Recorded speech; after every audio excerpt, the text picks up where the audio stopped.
Hello बच्चों, चलिए प्रश्न को पढ़ते हैं। यहाँ पर लिखा साबुन के दो बुलबुले जिनकी त्रिज्याएं R1 व R2 है बच्चों, और R1 का मान R2 से बड़ा है, तो मिल करके एक हो जाते हैं बच्चों ऐसे। तो यहाँ पर बच्चों पूछा जा रहा है कि उनके उभयनिष्ठ पृष्ठ की त्रिज्या कैपिटल R होगी तो कितनी होगी, ये हमें बताना है। तो चलिए बच्चों इस प्रश्न की मूल अवधारणा को हम देख लेते हैं। तो बच्चों कोई हमारा साबुन का बुलबुला है बच्चों इस प्रकार से।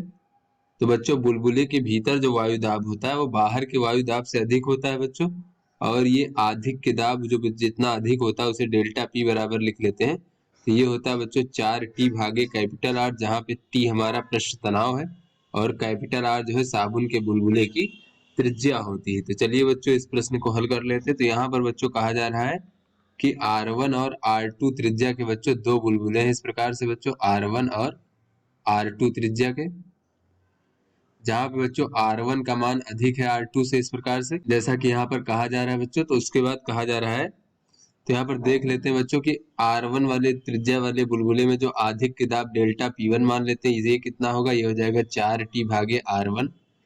और बच्चों जो R2 त्रिज्या वाला बुलबुला उसमें अधिक की दाब का मान होगा 4T बटे R2।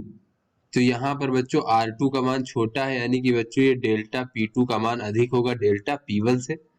तो इस प्रकार से बच्चों यहाँ पर अगर हम देखें तो बच्चों ये दोनों जब मिल करके एक उभयनिष्ठ बच्चों मिल करके एक प्रकार से एक उभयनिष्ठ बना लेंगे बच्चों बुलबुला, तो इसकी उभयनिष्ठ त्रिज्या कैपिटल आर है बच्चों, जैसा कि प्रश्न में कहा जा रहा है कि मिलकर एक हो जाते हैं, तो उनके उभयनिष्ठ पृष्ठ की त्रिज्या कैपिटल आर होगी और ये कैपिटल आर का मान हमें बताना है। तो बच्चों अगर हम इस अगर गोले के लिए देखें बच्चों, इस बुलबुले के लिए दाबांतर डेल्टा पी जो होगा बच्चों अधिक के दाब, वो डेल्टा P1 बच्चों डेल्टा P2 का मान अधिक है, तो delta P2 minus delta P1 के बराबर होगा बच्चों।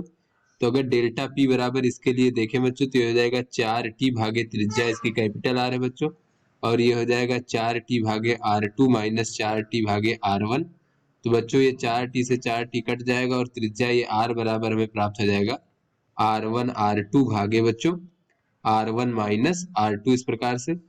अतः बच्चों ये जो हमारा विकल्प ए है ये हमारा सही विकल्प है। तो आशा करते हैं आपको समझ में आ गया होगा। धन्यवाद।